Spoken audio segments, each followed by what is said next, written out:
फिक्र आपकी, presented by ortho Ayurvedic oil and capsules, जोड़ों के दर्द की बेजोड़ दवा।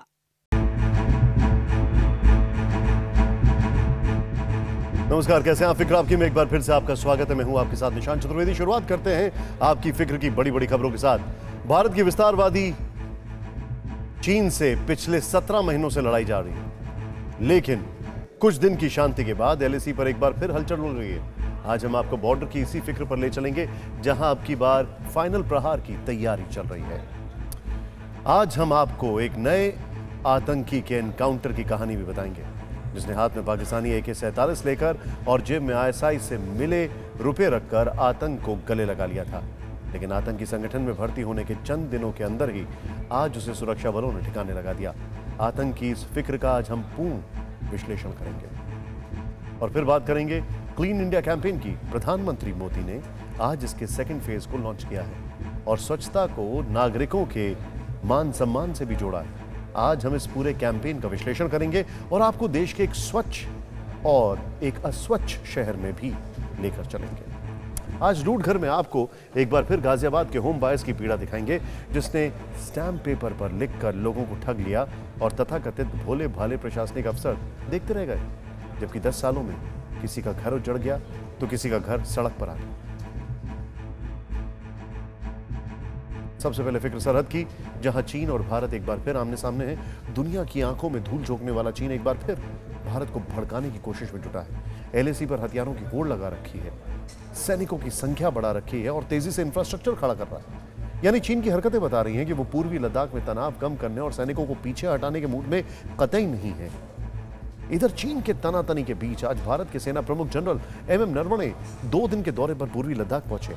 फॉरवर्ड लोकेशन में जाकर उन्होंने सैनिकों से बातचीत की, वहां की मौजूदा सुरक्षा हालात और ऑपरेशनल तैयारी का जायजा लिया।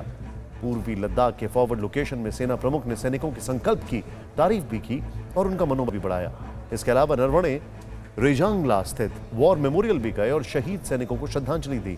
सरहद से भारतीय सैनिकों का मनोबल बढ़ाने वाली ये तस्वीरें ऐसे वक्त में आई हैं जब भारत के खिलाफ फिर से 2 फ्रंट साजिशें रची जा रही हैं। चीन और उसका चेला पाकिस्तान, दोनों ही मुल्क दोनों मोर्चों पर भारतवर्ष के खिलाफ षड्यंत्र रच रहे हैं। आगे हम पाकिस्तान के पाप का भी पूरा विश्लेषण करेंगे, लेकिन पहले देखिए लाइन ऑफ एक्चुअल कंट्रोल यानी LAC पर कैसे चीन एक बार फिर भारत के खिलाफ मिशन अक्टूबर में जुट गया है। घुटना, कंधा या कमर, चाहे जैसा हो दर्द, डॉक्टर ऑर्थो आपको देता है दर्द से पूरी आजादी, एक भरपूर जिंदगी। ये कोई टेम्परेरी पेन किलर नहीं, आयुर्वेदिक औषधि है।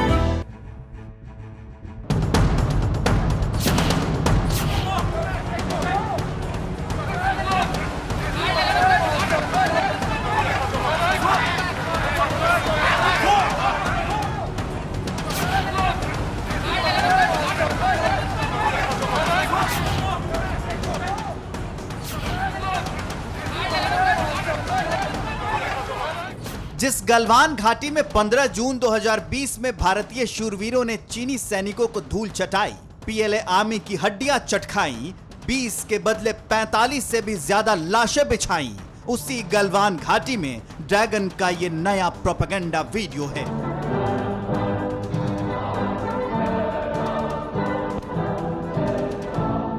चीन ने दावा किया कि 72वें राष्ट्रीय दिवस के मौके पर PLA ने यहां ध्वजारोहण समारोह का आयोजन किया। दावा यह भी किया कि पिछले साल 15 जून की झड़प से पहले भारतीय सैनिकों को ट्रैक करने के लिए चीन ने माविक 2 ड्रोन तैनात किया था।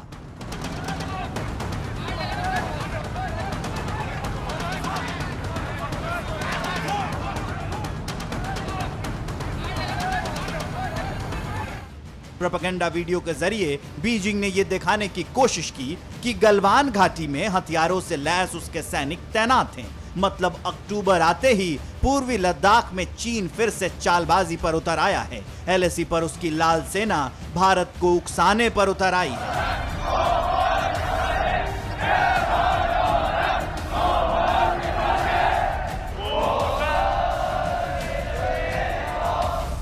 अब जरा फरवरी महीने की इस तस्वीर को याद कीजिए। जब भारतीय पर्वतवीरों के पराक्रम से घबराई चीनी सेना उल्टे पांव भागी थी। पैंगोंग लेक इलाके में फिंगर 4 से चीन के सैनिक और टैंक फिंगर 8 की ओर लौट आए थे, लेकिन 17 महीने बाद एलएसी पर एक बार फिर टकराव की आहट सुनाई दे रही है। सफेद रण क्षेत्र पर एक बार फिर चीन ने सैनिकों की तैनाती बढ़ा दी है।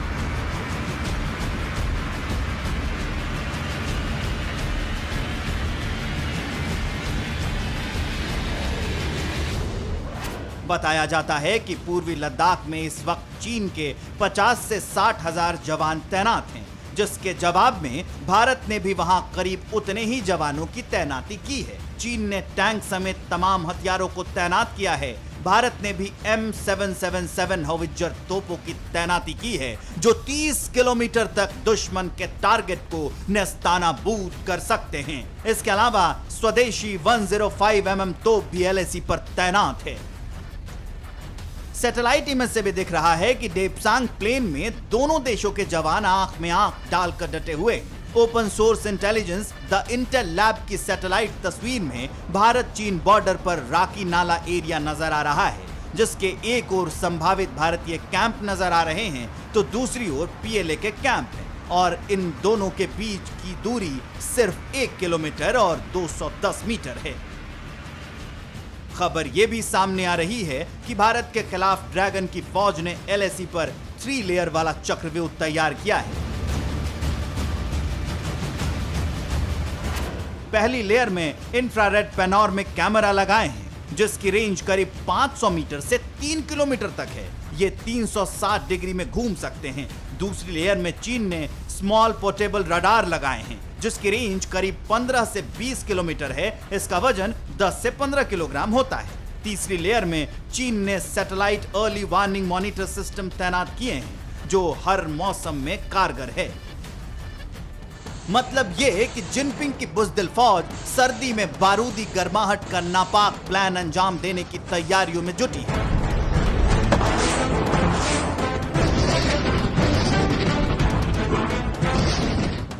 लेकिन दूसरी ओर चीन शांति के कबूतर उड़ाने का झांसा देना चाहता है। पूर्वी लद्दाख में गतिरोध के लिए भारत को जिम्मेदार ठहराता है, जिस पर भारतीय विदेश मंत्रालय ने कड़ी प्रतिक्रिया दी है। भारतीय विदेश मंत्रालय के प्रवक्ता अरिंदम बागची ने कहा है, चीन उकसाने वाली हरकतें करके एलएसी में बदलाव की कोशिश कर रहा है, लेकिन भारत भी अपनी सरहदों की हिफाजत करना जानता है और हम अपने हर हित की सुरक्षा के लिए तैयार हैं। लेकिन इस गतिरोध के बीच चीन 13वीं दौर की बातचीत के लिए तैयार हो गया है। We have an outstanding border issue. We are again well prepared to meet any misadventure that may occur, as we have demonstrated in the past. Such kinds of incidents will continue to occur till such time that a long-time solution is reached, and that is to have a boundary agreement. And that should be the thrust of our efforts.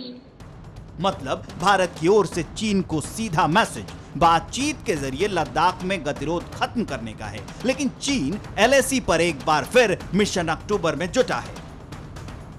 59 साल पहले 1962 में भी अक्टूबर के महीने में ही चीन ने लद्दाख में चालबाजी दिखाई थी। पिछले साल अक्टूबर से पहले चीन ने एलएसी पर गोला बारूद का जखीरा खड़ा कर दिया था और अक्टूबर में बड़े हमले की प्लानिंग की थी।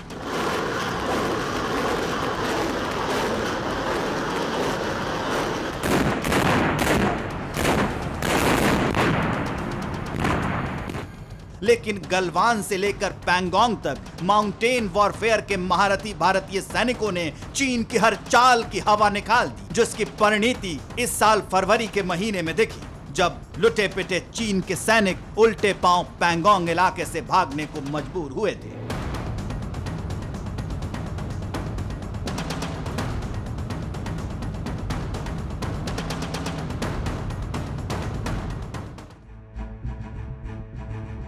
दरअसल चीन गलवान के अपमान को बर्दाश्त नहीं कर पा रहा है, जिसके कारण पिछले साल भी उसने लद्दाख के नदी नालों से पानी उतरने के बाद बॉर्डर पर अपनी पूरी ताकत झोंक दी थी। लेकिन भारतीय सैनिकों के आगे लाल सैनिकों की दाल नहीं गली थी, बल्कि कई जगह तो यह हो गया था कि हमने चीनी सैनिकों को सरप्राइज कर दिया था और माउंटेन टॉप्स पे पीछे तक पहुंच गए थे।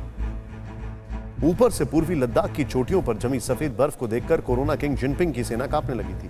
कपकपाती ठंड में भारतीय सैनिकों से टक्कर लेने आए चीनी टेम्परेरी सैनिकों के हौसले पस्त हो गए थे। टेम्परेरी इसलिए क्योंकि वहां पर फुल टाइम एम्प्लॉयमेंट नहीं होता सेना में। यहां तक कि उनके खून जमने लगे थे और हार्ट अटैक होने के कारण 100 से ज्यादा सैनिकों की मौत भी हो गई थी। हालात और अपने सैनिकों की सेहत बिगड़ता देख चीनी सेना को पूर्वी लद्दाख में 90% सैनिक बदलने पड़े थे। यहां तक कि चीन के सैनिक लद्दाख के नाम से कांपने लगे थे। उसी लद्दाख में चीन एक बार फिर साजिशें रच रहा है, भारत को उकसा रहा है, लेकिन भारतवर्ष इस समय अपर हैंड में है क्योंकि माउंटेन वॉरफेयर में भारत चीन से काफी मजबूत है और कूटनीतिक तौर पर दिल्ली बीजिंग से आगे निकल चुकी है। भारत के लिए एक और चीन एलएसी पर चिंता का सबब बना हुआ है। तो एलओसी पर पाकिस्तान लगातार साजिशें रच रहा है। एलएसी पर चीन बर्फबारी से पहले अहम पॉइंट्स पर जमने की फिराक में है, तो पाकिस्तान बर्फबारी से पहले आतंकियों की घुसपैठ कराने की कोशिश में जुटा हुआ है। लेकिन हमारे जवान सरहद लांघने वाले पाकिस्तानी आतंकियों को पलक झपकते ही जहन्नुम पहुंचा रहे हैं। ऐसे में पाकिस्तान लोकल टेररिस्ट यानी वो कश्मीरी जिन्हें भड़काकर बरगलाकर आतंकवादी बनाया गया, उनका इस्तेमाल करने में जुटा है। लेकिन हमारे सुरक्षा बल जान हथेली पर रखकर आतंकियों का सफाई करने में जुटे हैं। फिर चाहे वो पुराने वांटेड टेररिस्ट हो या फिर आतंक की नर्सरी में तैयार हुई नई नस्ल, सबका समूल नाश कर रहे हैं।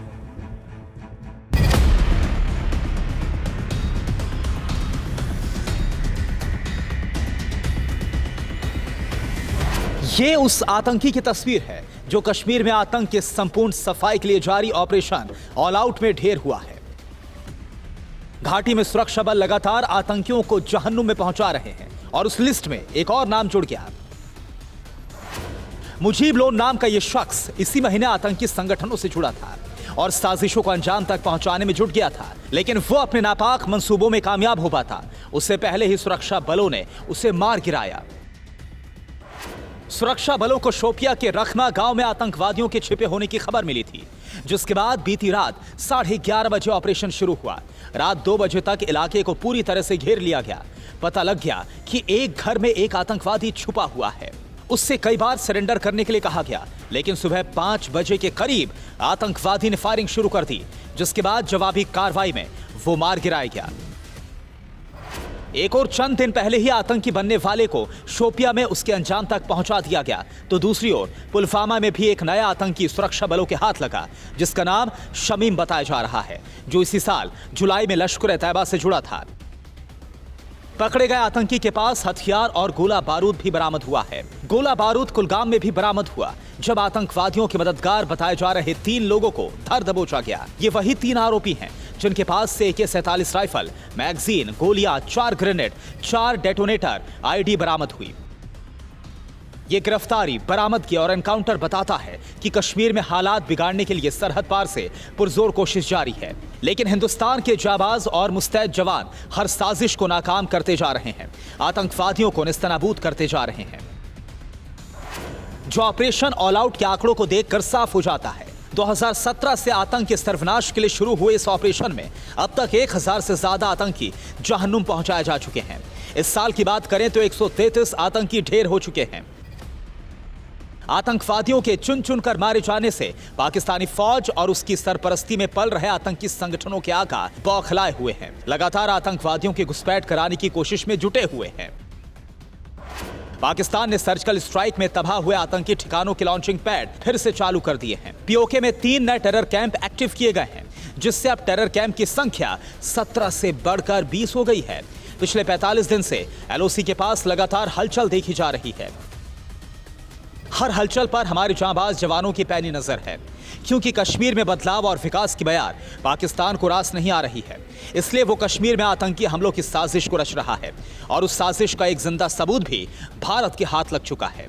उरी सेक्टर में पकड़ा गया पाकिस्तानी आतंकी अली बाबर नापाक राज उगल चुका है। सरहद पार के शैतानों के पाप की पूरी कुंडली सामने रख चुका है।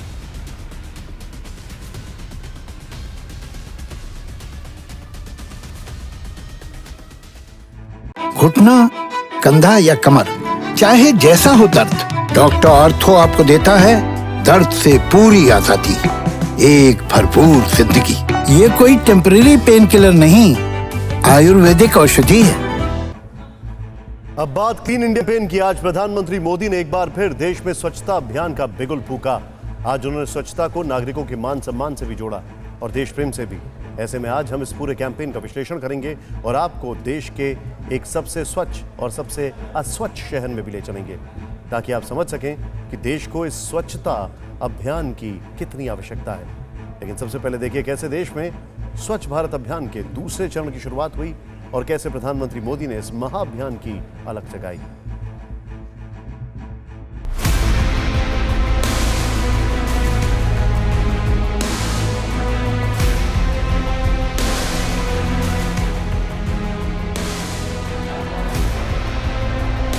ये तस्वीर हिंदुस्तान के उस विराट सपने को हकीकत में बदलने की एक शुरुआत है, जिसके तहत कश्मीर से कन्याकुमारी तक और गुजरात से असम, मेघालय, मणिपुर तक देश को नई पहचान दिलाने का संकल्प दोहराया गया।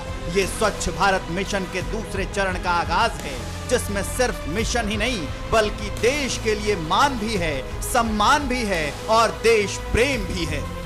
स्वच्छ भारत अभियान और अमृत मिशन की अब तक की यात्रा वाकई हर देशवासी को गर्व से भर देने वाली है।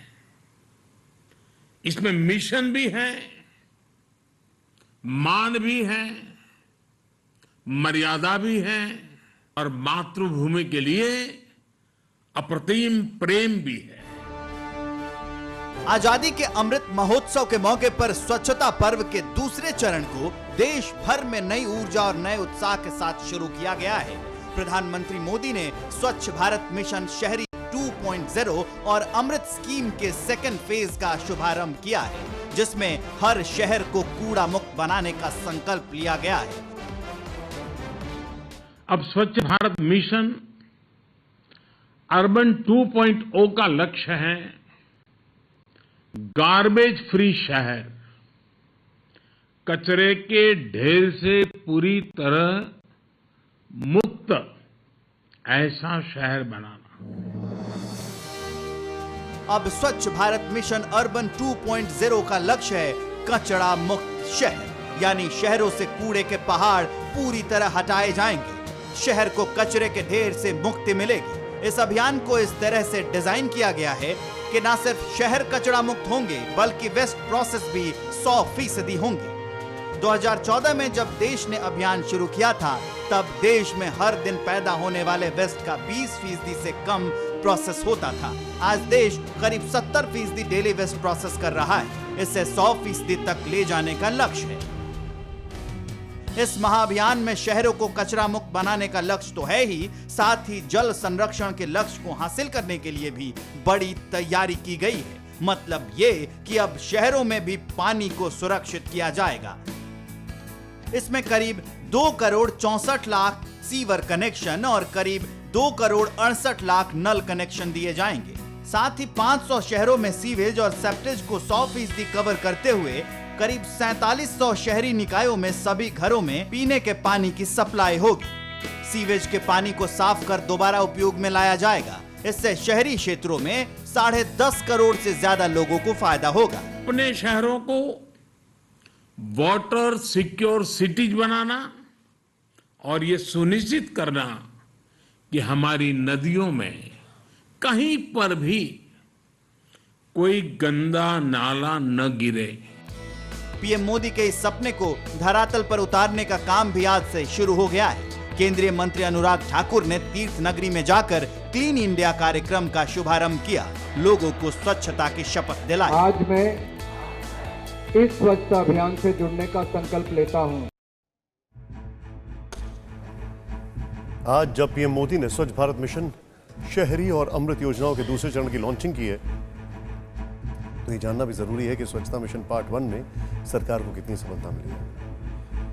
यह योजना 2 अक्टूबर 2014 को महात्मा गांधी के जन्मदिन पर शुरू की गई थी। सरकार ने इस योजना के तहत ग्रामीण इलाकों में 9.28 करोड़ टॉयलेट्स बनवाए।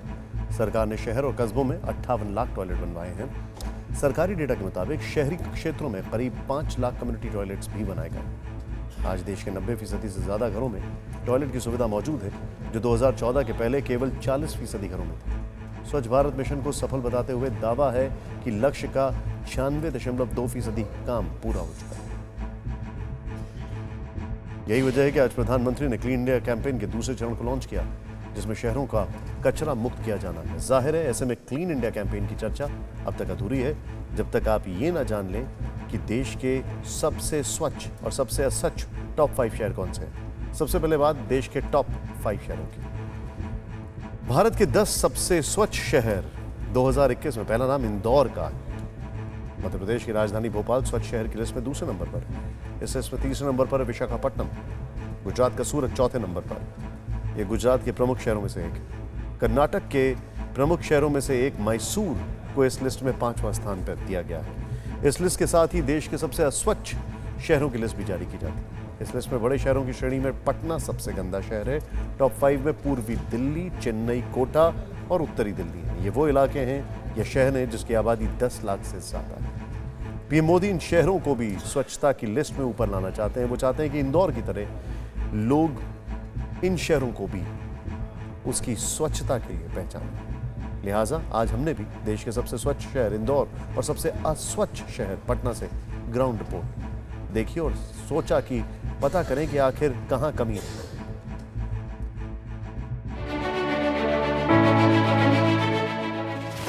ये शहर देश में स्वच्छता की मिसाल है, जिसके मुरीद प्रधानमंत्री नरेंद्र मोदी तक हैं। यहाँ का कोना कोना चमकता है, ना कहीं कूड़े कचरे का अंबार है और ना ही गंदगी का कोई नामो निशान।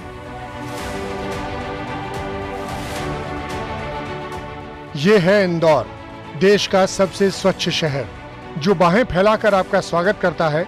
देश के सैकड़ों शहरों को पछाड़कर इंदौर लगातार स्वच्छता में नंबर 1 के पायदान पर बना हुआ है। 2017 से इंदौर के सिर देश के सबसे स्वच्छ शहर का सेहरा बंधा है। इंदौर स्वच्छता में नंबर 1 है, इसकी तस्दीक ये तस्वीरें भी करती हैं। यहाँ की सड़कें, चौक चौराहे और कूड़े कचरे का प्रबंधन देश के किसी भी महानगर और शहर से बेहतर है।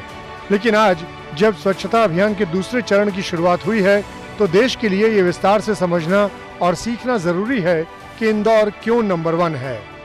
इंदौर स्वच्छता में नंबर 1 आते जा रहा है। स्वच्छता को देख के अपने इंदौर में लोगों में अच्छी जागरूकता आई है कि वाकई इंदौर स्वच्छता को लेकर जन भागीदारी की अनूठी मिसाल है, जिसमें आम जनता, जनप्रतिनिधि और अधिकारी सभी का योगदान है।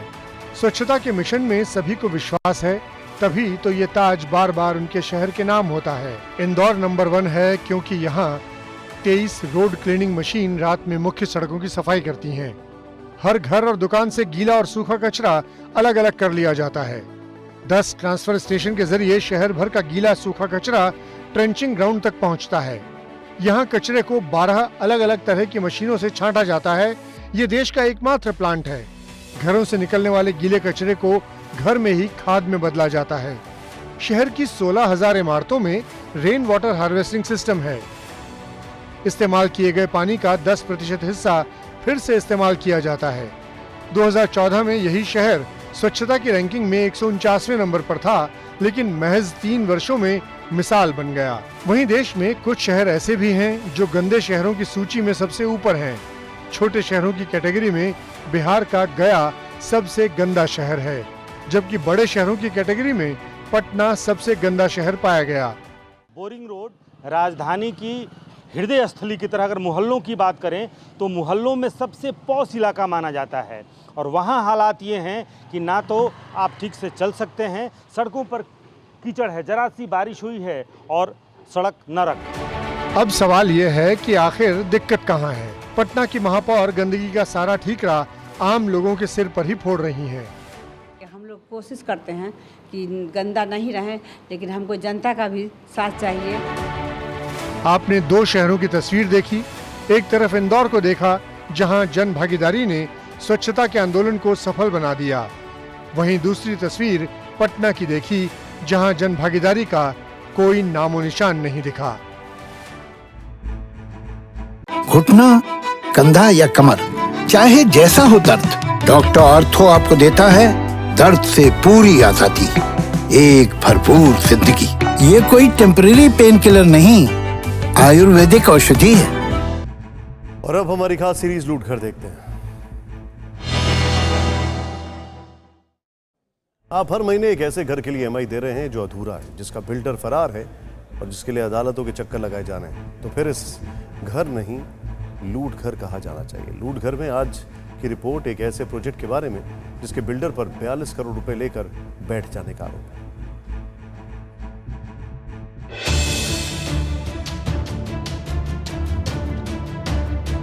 इन इमारतों में किसी ने रिटायरमेंट के बाद मिले सारे पैसे लगा दिए तो किसी ने गांव की जमीन को बेचकर मिले लाखों रुपए।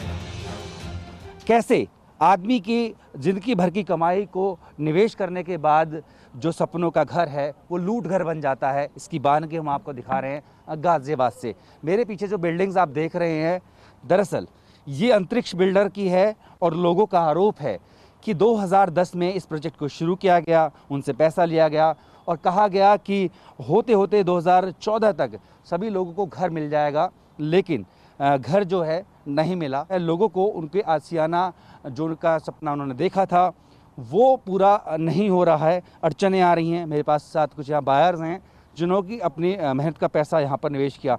आज 10 साल हो गए हैं लगभग, तो अभी तक कोई उम्मीद भी नहीं लग रही है कि ये मिलेगा। मैं पहले सर्विस में था, मैं रिटायर भी हो चुका हूँ और मेरी हालत में ऐसी है कि मैं रिटायर होने के बाद भी मुझे अपने किराए के मकान में रहना पड़ रहा है और आप समझ सकते हैं कि रिटायर आदमी को किराया देना कितना भारी पड़ता है। आगे बढ़ने से पहले आपको कुछ जरूरी जानकारी दे दें। गाजियाबाद के NH24 के किनारे बन रहे अंतरिक्ष ग्रुप के इस प्रोजेक्ट में कुल 1456 फ्लैट्स अटके पड़े हैं। 12 एकड़ में अंतरिक्ष संस्कृति के नाम से प्रोजेक्ट शुरू हुआ। आधे अधूरे कुल 10 टावर खड़े किए गए। हर टावर में 21 फ्लोर का प्लान बताया गया। बिल्डर ने साल 2010 में प्रोजेक्ट को लॉन्च किया। वादा किया कि 2014 तक मकान मिल जाएगा, लेकिन आज 7 साल बाद भी बायर्स को उम्मीद की कोई किरण नहीं दिख रही है, क्योंकि 2018 में प्रोजेक्ट पर रोक लगा दी गई और कहानी फिर एक बार वही। बिल्डर ने गाजियाबाद डेवलपमेंट अथॉरिटी के 42 करोड़ रुपए नहीं चुकाए। मिलिए चंद्र प्रकाश चौहान से। 2012 में फ्लैट बुक कराया, कीमत थी 45 लाख रुपए। गांव पर पुश्तैनी जमीन बेचकर 30 लाख रुपए डाउन पेमेंट किया। बाकी के लिए लोन लिया। 2 दिन पहले लोन भी चुका दिया, लेकिन अब मकान ही नहीं मिला तो आखिर मिला क्या? चुका हूँ। अभी मैं मयूर विहार में 22,000 रुपए के फ्लैट में रह रहा हूँ। अब मेरी ये हालत है कि वो फ्लैट छोड़ के 6,000 रुपए के फ्लैट में मुझे शिफ्ट होना पड़ेगा, क्योंकि मेरी सैलरी और ये सब चीज़ें करके मेरे पास कोई पैसा नहीं बचा है और बिल्डर की तरफ से कोई जवाब नहीं दिया जा रहा। रीरा में मैंने केस किया था, रीरा में मेरा ऑर्डर आ चुका है, लेकिन वो ऑर्डर क्या है, वो एक समझ लीजिए इस तरह के कागज़ का टुकड़ा जिसको मैं फेंक रहा हूँ। बिल्डर ने बायर्स से 90% से ज्यादा पैसे ले लिए, लेकिन GDA को नहीं चुकाया। अब लोग रेरा से लेकर उपभोक्ता फोरम तक चक्कर लगा रहे हैं, लेकिन नई तारीख के अलावा कुछ भी हाथ नहीं लग रहा। जैसा कि बोलते हैं माइट इज़ राइट, हिंदुस्तान में ऐसे ही चलता है।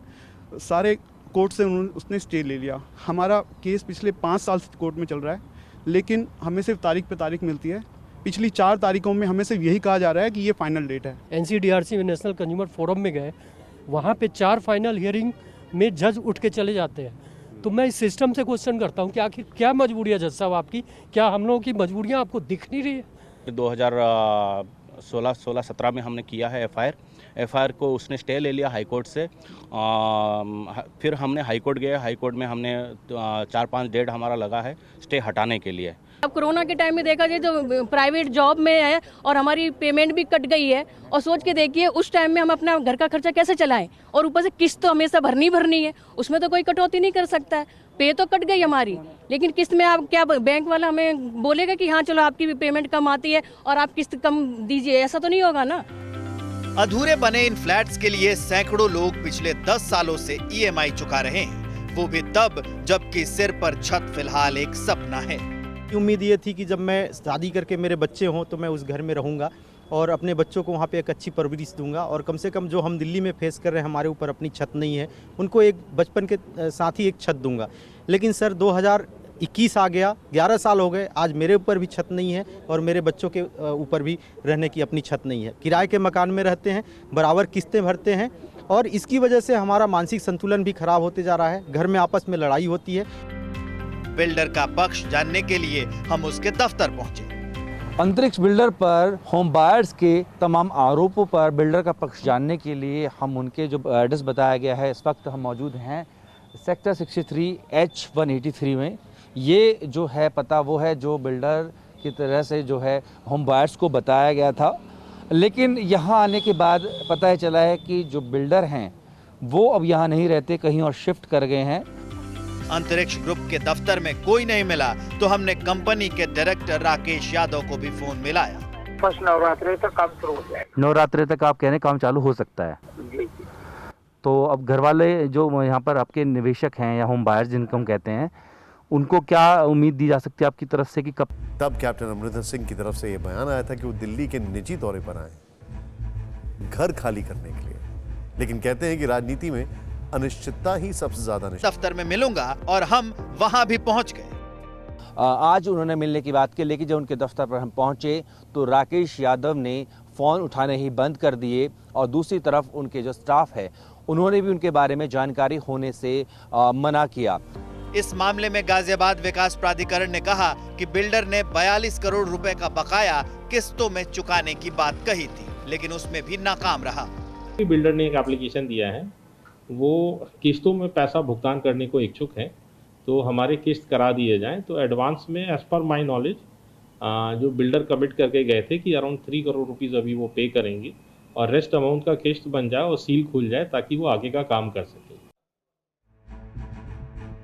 बिल्डर ने तारीख दी, लेकिन उस पर भरोसा नहीं किया जा सकता क्योंकि ऐसी तारीखें वो पिछले 7 साल से दे रहा है। दिक्कत यही है कि इस देश के मिडिल क्लास को सरकारें और अदालतें भी आमतौर पर तारीख और आश्वासन नहीं देती हैं। कल आपको लूट घर में एक नई रिपोर्ट दिखाएंगे। इस पूरी सीरीज को विस्तार से देखने के लिए आप tv9hindi.com पर जा सकते हैं। वहां आपको मिलेंगे सीरीज के सारे एपिसोड एक साथ। और अब देखते हैं जो है सो।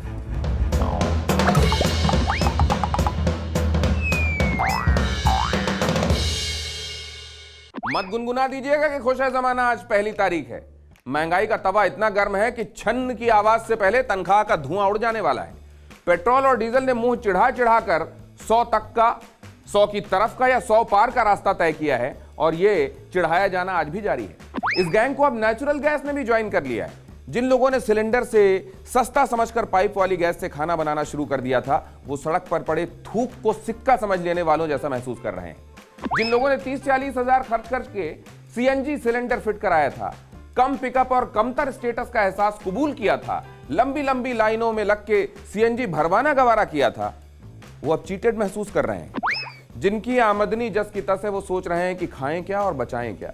और जिनकी तनख्वाह हाल में बढ़ी थी, वो उस समय खिलाई गई मिठाई का हिसाब करके और कुढ़ रहे हैं। सरकारें उतनी ही ढीठ दिख रही हैं जितनी कोरोना के पीक के समय नजर आई थी, और जनता समझ नहीं पा रही कि पेट्रोलियम की कीमतें बाजार के हवाले ही है। सरकार कुछ कर नहीं सकती तो मंत्रालय किस लिए बनाया हुआ है? अब तो जनता कह रही है कि बस एक रुई में पेट्रोल लगा कर दे दो। नहीं, उसलिए नहीं, इसलिए ताकि वो इत्र की तरह उसे कान में लगाकर शान महसूस कर सके। बाकी तो जो है सो है।